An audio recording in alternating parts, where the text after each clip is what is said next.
I'm Jen Boniza, and welcome to Hawaiian Xtreme Sports TV. On today's episode, we join the world's best foilers as they're out to break records on the comeback of this year's Molokai to Oahu across the Ki'iwi Channel.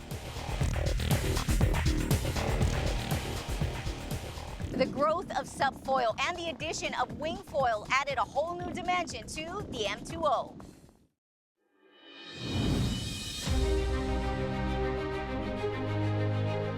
Ko ke ao, ko ke la'au, amen. God bless and have a great race.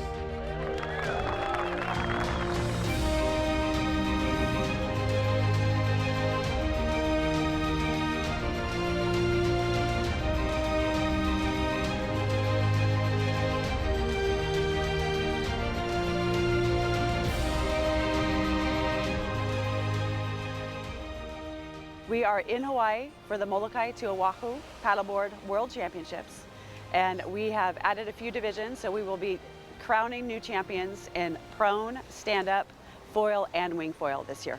This event definitely is something that hits close to home for me. I really enjoy being a part of this community.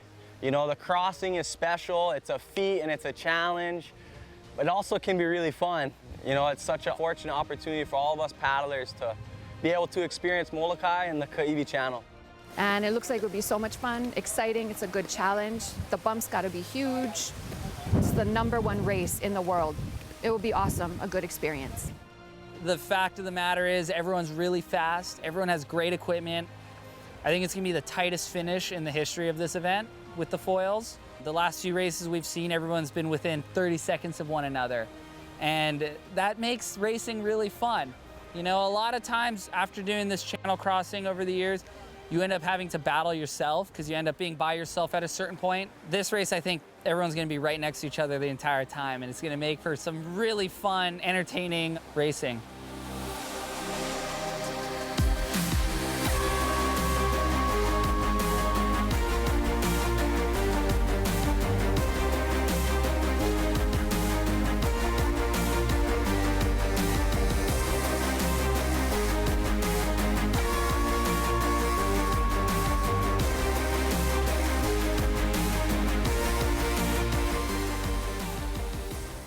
We have 3 divisions. So we stagger our starts. We start off with the prone paddleboarders, and then a half hour later we do stand-up paddling. And then an hour and a half after that stand-up paddle start, we start the foil divisions. And one of the reasons for that is it's kind of based on converging onto the island of Oahu at the same time. It gives us a chance to kind of keep a stronger safety element to the race, but it also gives us a chance to be able to cover the race a little bit more effectively. So you can imagine how exciting it gets once we start hitting 4 or 5 miles outside of Oahu and seeing all of these divisions and ultimately world champions come across the line. The start is so much in the start, and there are some good guys now that can pump up on the small foils. So it's going to be like really interesting to see. I'm taking a kind of a fast foil because I want it to go fast in the channel. I know I'll be paddling the first quarter mile, half mile until I get a bump. But the guys who are really in it to win it, like, it's crazy. So if you don't get off the start early, could be anyone's race.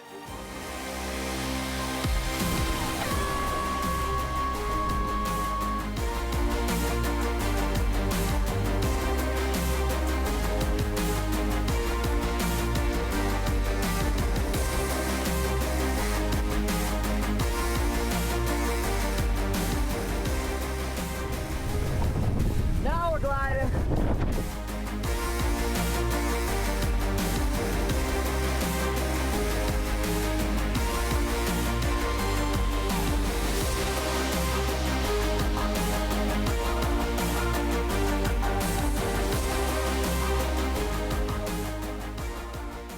The Molokai to Oahu Paddleboard World Championship starts on the island of Molokai at Kapui Beach, 32 miles to Oahu, and finishes up at Manalua Bay Beach Park. Action!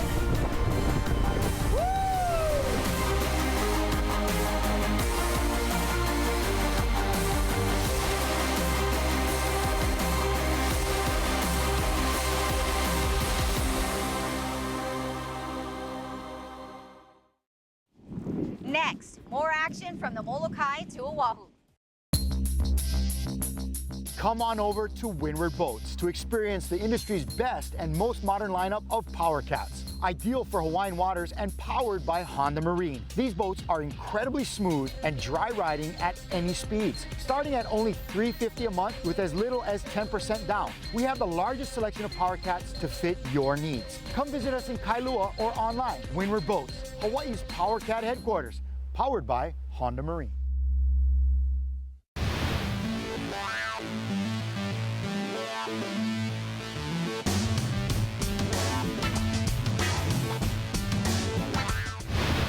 Though foiling across the Ki'iwi Channel in the Molokai to Oahu has undoubtedly broken speed records, these new foil divisions pose technical challenges that force athletes to make crucial equipment choices before the start of the race. One of the funnest parts about racing, I think, is picking people off. And right now I see a handful of people in front of me, and I'm kind of just trying to slowly pick them off, baby.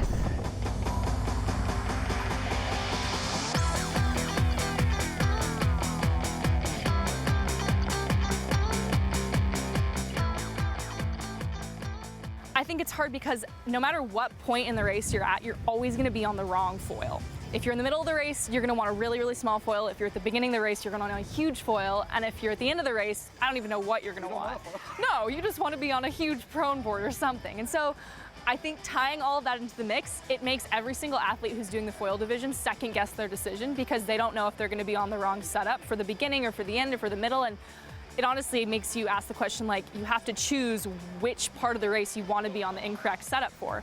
It turns into a total gear game of who has the fastest foil, whose foil is most efficient, and to be able to find a foil that can paddle up on flat water, but then still ride the channel's 8 to 10 foot swells. And so trying to figure out what the best combination is with board, paddle, and foil.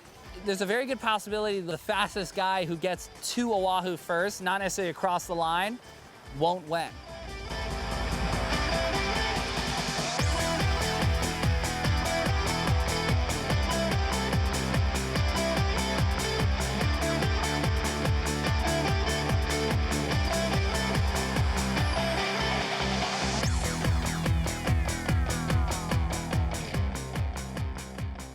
You know, I've paddled prone, I've stand-up paddled across this channel, and all are amazing challenges. Sometimes you end up being out on the water so long, you're like, I would love to do something a little bit faster. And the foil was sort of the answer to doing downwinding and having to play that 3D chess with the bumps, high speed.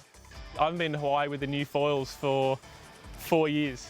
So I just assumed we'd be going so fast because last time I was here, the foils we had, all the bumps are going past us. Now we're riding the bumps and we're maxing out. Like our foils are basically going faster than the bumps are. For the Paddle and Moor race last weekend, if you were staying on a bump and not pumping over one, you're getting overtaken.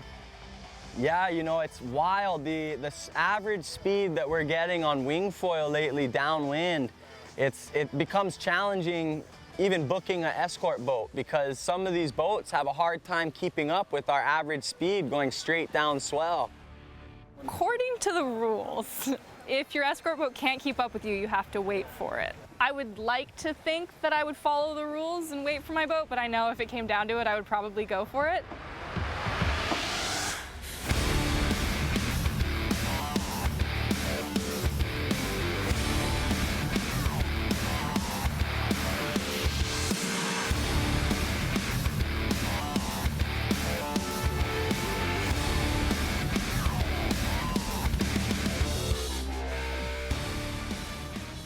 You have to be on it from the start. You cannot be drifting off. You come off foil, it's a lot of energy to get back up. I think it's gonna come down to who has really good paddle skills and who can like get back up on foil if they come down, because you fall once in this channel, especially with the level of competition here, you're probably not gonna win. So there's like a no falling policy, but that's what's gonna make it really intense for all of us competing.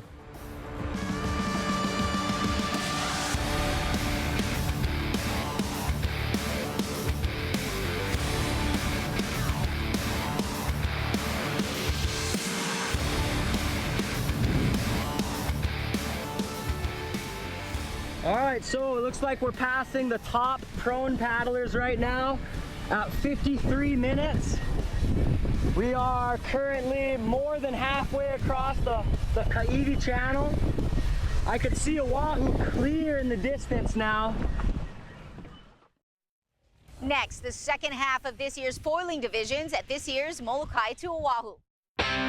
Welcome to Blue Planet Surf Shop. We now have 2 locations on Oahu, on Kona Street in Kaka'ako, where we specialize in stand-up paddle, foil, and surf gear, and our new location next to the Rainbow Bridge in Haleiwa, with a big selection of surfwear and all the equipment, plus a launch area on the river with paddle rentals and tours. Come visit us in person or check us out online at blueplanetsurf.com and blueplanetadventure.com.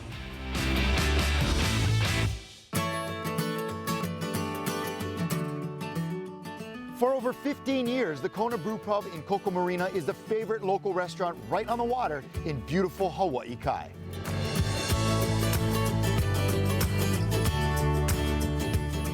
Music, entertainment, Ono food, friendly staff, and a variety of refreshments. The Kona Brew Pub in Koko Marina.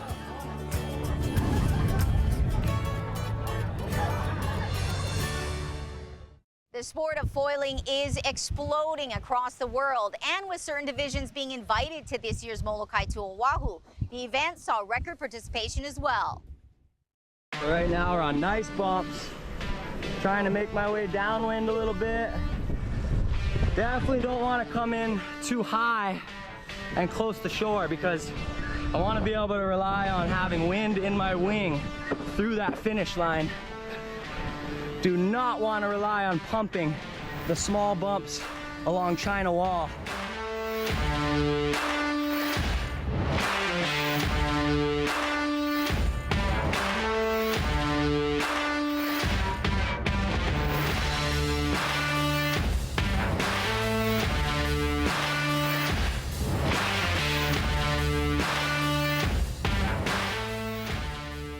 The equipment is key, and it has developed really fast. Like, I think a few years ago, I was having a hard time lifting, and 13 miles per hour is a fast number. Now the kids are going like 20 miles per hour, 22, 23 max. We've seen just the absolute explosion of technology meeting with athleticism, and there's no longer only 5 people at the start line. There's like, I guess, up to 50.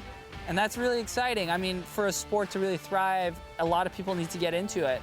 And for the development of the equipment to get really good, all walks of life from around the world need to be working on their own thing. And what is a fast foil? And what kind of records can be broken? I'm really confident that this year's race is going to be a record-breaking event.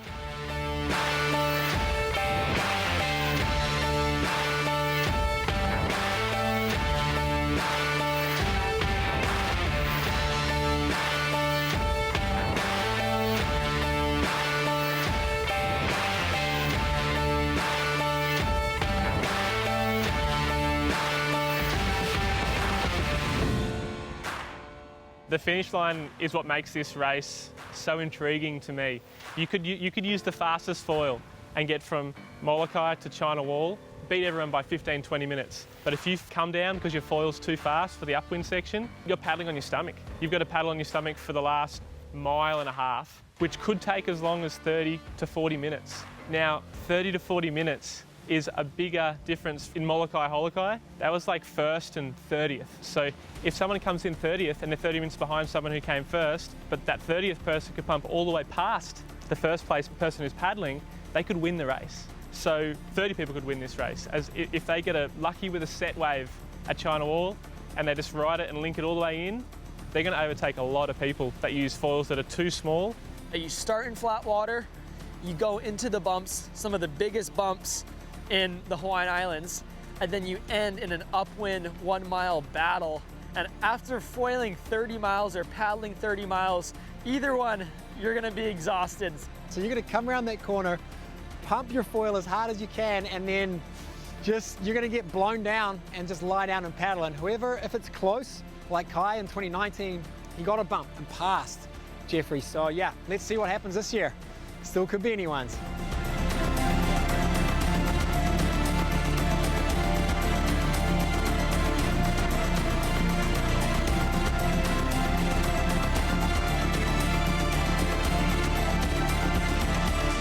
This is a beautiful bump here. So I'm gonna make some time standing tall, resting my legs, and making up some ground for downwind. Next, it's into the finish at this year's M2O. Quick, bring him to the beach! 911, I need an ambulance. Oh no, he's choking! Are you choking? I know the Heimlich. I'll call 911. And they're using the AED. Got it? Good. Great. Okay. Clear, I'm gonna shock. Hawaii may close by last-minute CPR and first aid. The new CPR guidelines are compressions, airway, breathing. Hey, he collapsed.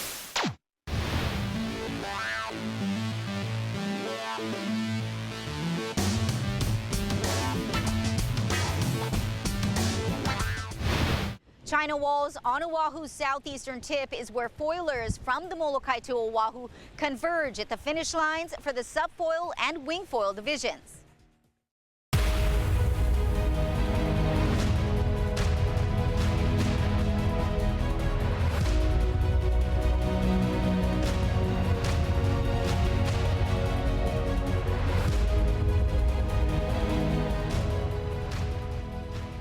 Conditions were a little bit lighter and a little bit more east than what I've done in the past. My first time on the foil, so I didn't really know what to expect. And the first sort of 3 or 4 miles was pretty light.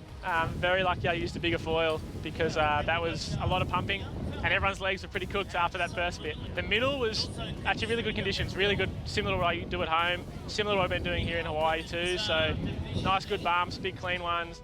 And then finally got into a little bit of a flow, and then the last 15 miles, it was just complete warbly mess. So that channel can throw anything at you. I think this was just a small little bit of what it can do on a crazy day, but yeah, it was definitely challenging.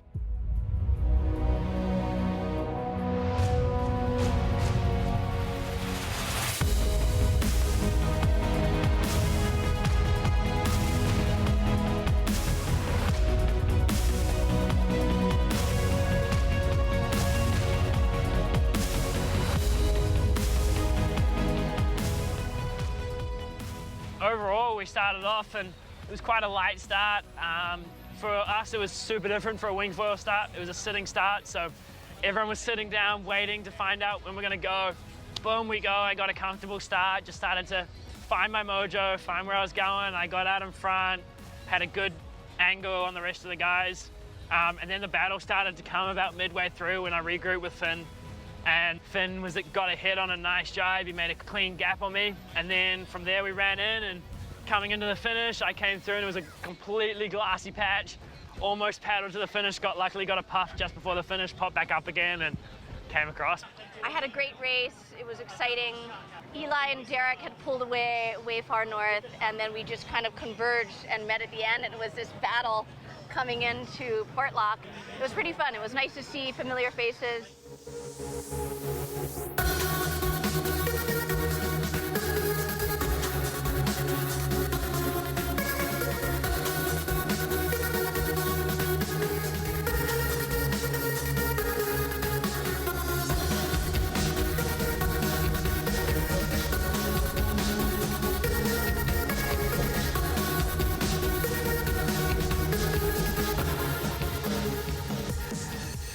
Start was pretty much a flat water start. It was a really tough start. I think not everyone got up. There was still quite a few guys that ran too small of a foil and couldn't get it up. Problem was, once you did get it up, it was a long pump before you started getting any energy.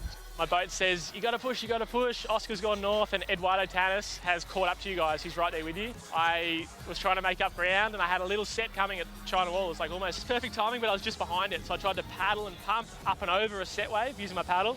And I actually dug too deep and you can actually kind of see it. I hit my foil with my paddle. And I was like, man, this is not how I wanted to finish. I'm third place, been first or second the entire race. And I've blown my chances. Got some energy. I didn't really get a set, but I got all the way through pillars, and then after pillars hit a gust and started just paddling on my belly. I was like, all right, it's not over. And I could just see Oscar, he was a fair bit ahead. And I was like, all right, just stay composed, stay composed. There's still a long way to go in terms of time, not in distance. And I saw a 3-wave set coming at pillars and stood up on the 3rd wave of the set and then link it into seconds and then link it into the channel. And Oscar was just outside the channel and I just left everything out there, went as hard as I could, paddling and pumping until I literally just like came down. And I was like, I hope that's enough. But then all of a sudden I realized it was James Casey and I was stoked for him. You know, to have another Aussie boy battle it out with him all the way from the start to the finish, I was pretty stoked, but I was still putting my head down trying to catch him, but tried to flat water start at one stage and I just couldn't. So I literally we just paddled to the finish on our stomach. And when I crossed that finish line, I couldn't believe it, honestly.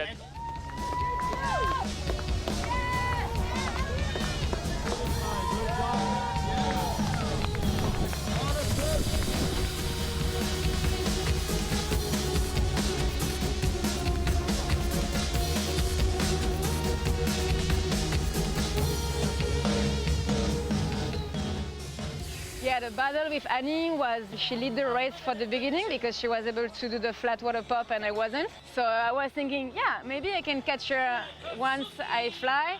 And then the backwash at the end was pretty hard. And then finally I lose the flight and she just passed me flying and she flew super well. I out-pumped her and managed to catch a little wave and then came down and she out-paddled me. So honestly, it's part of this race. Like, she won fair and square. I think it was just like, it's super cool. I literally thought about it. I was like, guaranteed we're gonna come down and it's gonna literally be like a paddle battle.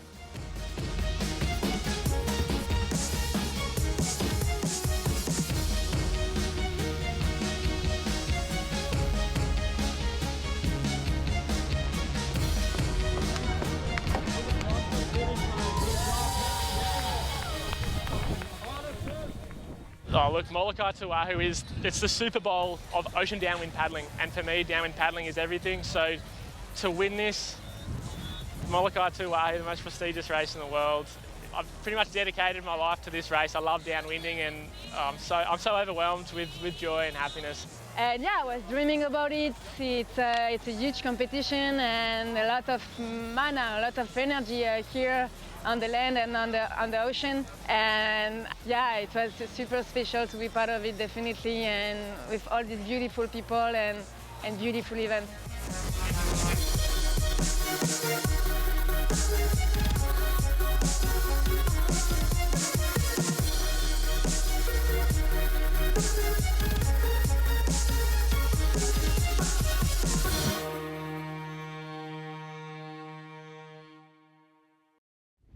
Incredible performances in the foil divisions with record-breaking times across the board. In the women's subfoil division, it was Andrea Moeller from Hawaii in 3rd place. Also from Hawaii, Annie Reichert took 2nd. And in 1st place, Olivia Piana from France with a time of 2 hours and 57 minutes. For the men's division, Eduardo Tanas from Hawaii took 3rd. Oscar Johansson from Australia came in 2nd.